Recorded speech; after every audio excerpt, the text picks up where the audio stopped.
जय गुरु बंदी पुरुषोत्तमम ए जुगेर जुगगुरु जगतगुरु जुग पुरुषोत्तमम श्री श्री ठाकुर अनुकूल चरণের চরণে আমার শত সহস্র কোটি প্রণাম জানাই এবং অনলাইন থেকে যারা শুনছেন সকলকে আমার রানুনিত জয় গুরু এবং প্রণাম নিবেদন করি।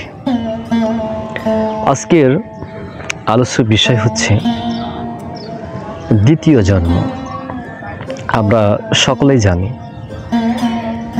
মায়ের গর্ভে থেকে যখন আমরা পৃথিবীতে আসি ওটি হচ্ছে আমাদের জীবনে প্রথম জন্ম এবং ভগবানের বিধান অনুযায়ী 5 বছর বয়সে যখন দীক্ষা নেওয়া হয় ওটি হচ্ছে আমার জীবনে দ্বিতীয় জন্ম। এই দ্বিতীয় জন্মের মধ্য দিয়ে মানুষ পরিপূর্ণ হয়। দেখবেন ওষুধের গায়ে লেখা থাকে শেক দ্য বোতল বিফোর ইউজ, অর্থাৎ সেবনের পূর্বে ভালো করে ঝাঁকিয়ে নিন। কথাটা কেন লেখা থাকে কখনো ভেবে দেখেছেন যে সেবনের পূর্বে ভালো করে ঝাঁকিয়ে নিন? একটি ওষুধ তৈরি করতে যে সমস্ত উপাদানগুলো ব্যবহার করা হয় ওই উপকরণগুলো ওই তরল জাতীয় যে জল জাতীয় পদার্থ ওটা নিচে পড়ে যায়। যখন ভালো করে ঝাঁকিয়ে নেওয়া হয় এই ঔষধটা সারা তরল পদার্থের ভিতরে সেই জলের ভিতরে মিশ্রিত হয়ে যায়। তাই ভালো করে ঝাঁকিয়ে নিতে হয় সেবনের পূর্বে। ঠিক মানুষের জীবনে এই দীক্ষাই হচ্ছে ভালো করে ঝাঁকিয়ে নেওয়া। কারণটা কি দেখেন, আমরা বহু বহু জন্ম অতিক্রম করে পৃথিবীতে আসি, সেটা আমরা মনে রাখতে পারি না। সেই ভগবান শ্রীকৃষ্ণের কথা যে অর্জুন তোমার আর আমার বহুবার জন্ম হয়েছে, সে সমস্ত কথা তোমার মনে নেই, সবই মনে আছে আমার। যার কারণেই এই দীক্ষার মধ্য দিয়ে আমরা পূর্বের আমরা যে জীবনগুলো অতিবাহিত করে আসছি সেই জীবনের যে কর্মফলগুলো অ্যাডজাস্টমেন্ট করার জন্যে আবার দীক্ষার আওতায় আসতে হয়। ইংরেজিতে একটা কথা আছে, to know is to know that to know nothing, অর্থাৎ জানার যে কিছুই নেই প্রকৃতপক্ষে আবার সেটি জানার জন্যে জানা। ভগবানকে প্রকৃতপক্ষে জানার কিছুই নেই, আবারও তাকে জানার জন্যই জানা। তার মানে কি, ওই যে আমি বহু জন্ম অতিক্রম করে আসছি আমার মনে নেই, ওই সেটি জানার জন্যই আবার জানা। আমার কর্ণে কুহরে সেই বীজ নাম যখন দেওয়া হয় সে সমস্ত কর্মফলগুলো অ্যাডজাস্টমেন্ট হয়ে যায়। তাই সেটি জানার জন্যই জানা।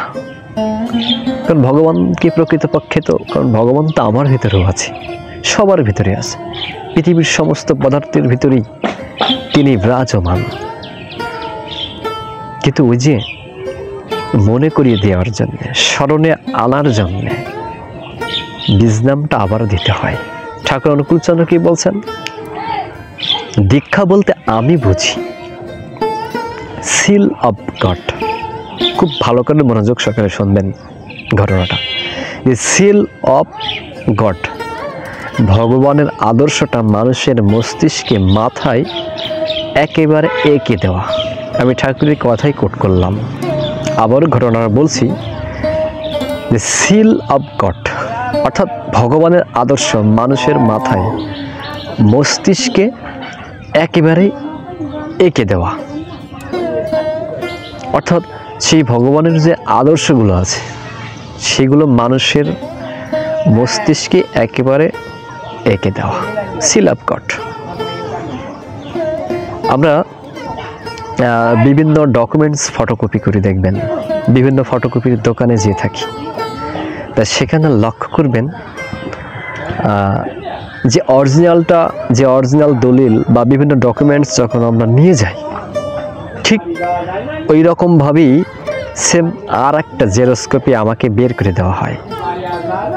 ওই যে সিল অফ গড, ভগবানের আদর্শ মানুষের মাথায় মস্তিষ্কে একেবারে এঁকে দেওয়া, ঠিক তাই আমার অরিজিনাল ডকুমেন্টস থেকে যে জেরক্স কপিটা বের হচ্ছে, যে নকলটা বের হচ্ছে, সেটা কিন্তু ওই পত্রে যা যা লেখা আছে, যা যা ইত্যাদি ইত্যাদি আছে, সব কিছু আমি সেইভাবেই পাচ্ছি।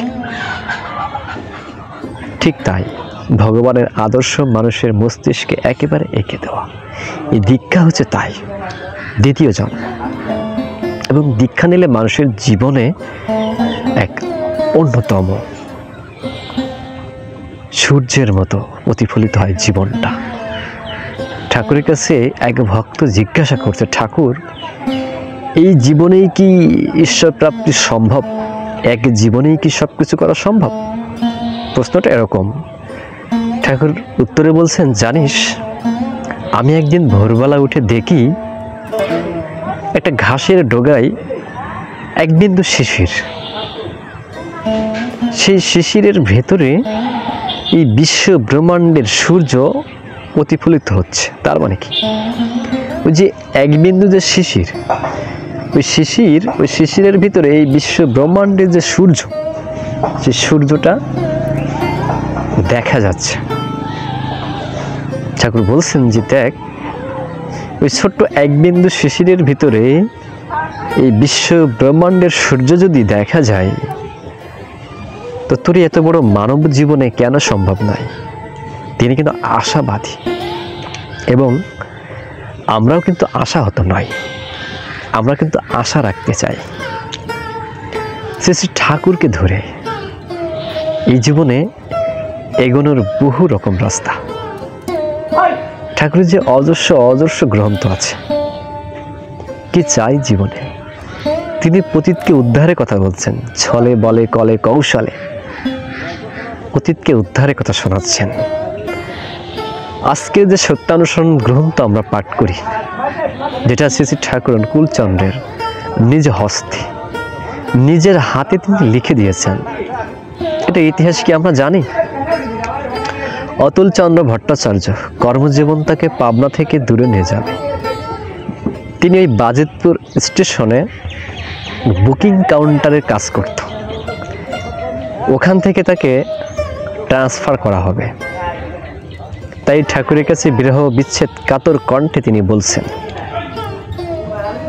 এই অতুলদা সম্পর্কে জানেন কিনা জানি না, এই অতুলদা একটা দুর্ধর্ষ ব্যক্তি ছিল, লম্পট, দুশ্চরিত্র তার ভেতরে বিরাজ করত। তিনি পতিতালয়ে যেত। এমনতর ঘটনা নিয়ে একদিন অতুলদার স্ত্রী ঠাকুরের কাছে এসেছেন, এসে বলছেন যে এই ঘটনা, এই বিষয়। ঠাকুর একদিন এক ডাক্তারকে নিয়ে অতুলদার বাড়িতে পৌঁছাইছেন। যে দেখছে অতুলদা বাড়িতে নাই, অতুলদাকে ডাকিয়ে আনা হয়েছে। অতুলদাকে বলছে ঠাকুর তাকে বলছে যে, অতুলদা, আপনি যা করছেন, আপনি কি আসলে সমাজে মুখ দেখাতে পারবেন? আপনার সন্তান আদি স্ত্রী পুত্র বাড়ি, এই যে পাড়া প্রতিবেশী, এটা পরিবেশ, আপনি কি করছেন এগুলা? আপনি এক্ষুনি এই মুহূর্তে বৌদির পা ধরে ক্ষমা চান।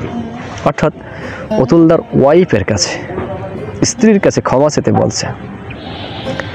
এখন অতুলদার স্ত্রী তো বুদ্ধিমান মা, তিনি তো দেখছেন যে আসলে ঠাকুর তাকে বেকাতে ফেলে দিয়েছে। অতুলদার স্ত্রী নিজেই তার স্বামীর পা ধরে ক্ষমা চাচ্ছে। দেখেন এখানে বিষয়টা হচ্ছে, তাই ঠাকুর বলছেন যে কম্বলের লোম যদি বাঁচা হয়, পুরো কম্বলটাই বাদ দিতে হয়। আমার এক হাত যদি আঘাতপ্রাপ্ত হয়, সেটা তো কেটে ফেলে যায় না, আরেকটি হাতটাকে সারিয়ে তুলতে হবে। তাই পতিতকে উদ্ধারের কথা দিয়েছেন, ছলে বলে কলে কৌশলে মানুষের উন্নয়নের জন্যই সারাটা জীবন ধরে আমরা দয়াল শ্রী শ্রী ঠাকুর অনুকূলচন্দ্র কাজ করেছেন সশরীরে, এবং তিনি এখনো আছেন বিরাজমান এই বিশ্ব ব্রহ্মাণ্ডের যিনি মালিক।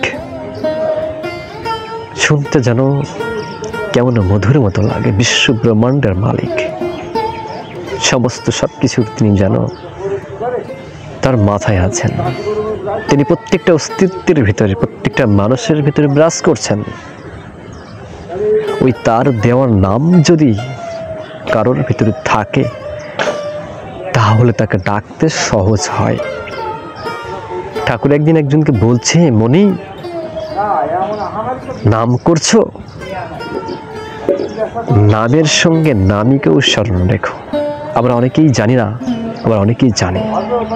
আমরা অনেকে নাম করি, এই যে নামের যে বিগ্রহ অর্থাৎ ঠাকুরের যে মূর্তি, সেই রূপ, এই রূপটাকে কিন্তু ধ্যান করতে হয়। শুধু নাম করলে 50% কাজ হয়, এবং ওই ঠাকুরের যে রূপ, ওই রূপটা নিয়ে যদি নাম করা হয় 100% কাজ হয়। ঠাকুর একদিন পদ্মার ধারে বসে আছে। পঞ্চানন সরকার ঠাকুরের কাছে গিয়েছে। ভগবানরা সাধারণত কখনো তেমন একটা বলেন না যে আমি ভগবান। তার অস্তিত্ব, তার সত্তা, তার কর্মসত্তাই তাকে প্রমাণিত করে তিনি ভগবান। ঠাকুরের কাছে যে বলছে ঠাকুর, পঞ্চানন সরকার বলছে আপনি ভগবান ঠাকুর। ঠাকুর সেদিন বলছে হ্যাঁ আমি ভগবান। তখন পঞ্চানন্দা মানুষের জীবনের শেষ প্রশ্নের উত্তর তিনি জেনে নিয়েছেন। কি সেই প্রশ্নের উত্তর? পঞ্চানন্দা ঠাকুরকে জিজ্ঞাসা করছে, ঠাকুর এই আমরা যারা সাধনা ভোজনা করছি, সাধন ভোজন করছি, নাম ধ্যানে রত আছি, নাম ধ্যান করছি, আমরা যখন দেহ রাখবো ওখানে যে কি রূপ দেখতে পারবো? অর্থাৎ তিনি বলতে চাচ্ছেন যে মানুষের মৃত্যুর পরে ভগবানের কি রূপ দেখতে পাওয়া যায়। ঠাকুর খুব সহজ করে বলছেন, পঞ্চানন্দা ওই এখান থেকে যে রূপ নিয়ে এগোচ্ছেন, এখান থেকে যেভাবে চলছেন, ওখানে যে এই রূপই দেখতে পারবেন। পঞ্চানন্দা ভালো করে বুঝে উঠতে পারেন। ঠাকুরকে আবার প্রশ্ন করছে, জিজ্ঞাসা করছে, ঠাকুর ধরুন কেউ কালী মূর্তি নিয়ে এগোচ্ছে, তাহলে কি ওখানে যে সে কালী রূপী দেখতে পাবে? ঠাকুর তাকে আবার রিপিট করছেন, পঞ্চানন্দা ওই এখান থেকে যে রূপ নিয়ে এগোচ্ছেন ওখানে যেও এই রূপই দেখতে পাবেন। তার মানে ঠাকুর কি বলছেন? এখান থেকে যে রূপ বলতে কি? শ্রী ঠাকুর অনুকূল চন্দ্রের রূপ। এই তো স্বয়ং পুরুষোত্তম, অর্থাৎ সেই ধামে, সে স্তরে যেও, ওখানে যেও এই রূপই দেখতে পাওয়া যায়। কারণ তারা তো একজন দেবদেবী, ভগবান আর দেবদেবী তো এক নয়। তাই একটা বিষয় আমাদেরকে লক্ষ্য রাখতে হবে, জীবনে এককে ধরতে হবে, এককে লক্ষ্য করে জীবনে এগিয়ে চলতে হয়। এবং এই এককে লক্ষ্য করার নিমিত্তে বা এই এককে ভালোবাসার জন্যই কিন্তু আমাদের যা যা করণীয়, আমাদের তাই তাই করা প্রয়োজন। এবং সর্বপ্রথম ফার্স্ট অ্যান্ড ফরমোস্ট করে তাকে রাখতে হয়। প্রথম এবং প্রধান আমার আপনার জীবনে ফার্স্ট অ্যান্ড ফরমোস্ট থাকবে তিনি। প্রথম দুইটা শব্দ, একটা হচ্ছে ফার্স্ট, একটা হচ্ছে ফরমোস্ট, অর্থাৎ প্রথম এবং প্রধান। তিনি আমার জীবনে প্রথম থাকবেন এবং মুখ্য ভূমিকায় থাকবেন, প্রধানভাবে থাকবেন। আর পৃথিবীতে যা কিছু আছে সবই গৌণভাবে দেখতে হবে। তাহলেই দেখবেন জীবনের অনেক সমস্যার হাত থেকে আমরা রেহাই পেতে পারি। সামনের যে দিন, সামনের যে ভয়াবহতা মানুষের জীবনে আসছে, সেটার সঙ্গে প্রতিনিয়তই এই সৎসঙ্গীরা ফাইট করে চলতে পারবে। কারণ কি জানেন? সেই সর্বস্তরের বীজ নাম এই সৎসঙ্গীরা করে থাকে। সেই বীজ নাম, যে বীজ নাম থেকে, আদি বীজ নাম, যে বীজ নাম থেকে এই বিশ্ব ব্রহ্মাণ্ডে এই সমস্ত জগৎ সত্তা সব কিছুর সৃষ্টি হয়েছে। প্রত্যেকে ভালো থাকবেন, সুস্থ থাকবেন এবং এই অনুকূল রথ ইউটিউব চ্যানেল থেকে যারা আলোচনা শোনেন, পাশাপাশি চাইলে অসিত দেবনাথ অফিসিয়াল বলে আরেকটি চ্যানেল আছে আমাদের, সেখান থেকেও চাইলে আপনারা আমার কিছু ব্যক্তিগত আলোচনা শুনতে পারবেন। চ্যানেলটাকে সাবস্ক্রাইব করে রাখতে পারেন। ভালো লাগলে অবশ্যই শেয়ার করবেন। প্রত্যেকে ভালো থাকবেন, সুস্থ থাকবেন এবং নিজের জীবনটাকে ভালোবাসবেন। জয় গুরু, বন্দে পুরুষোত্তম।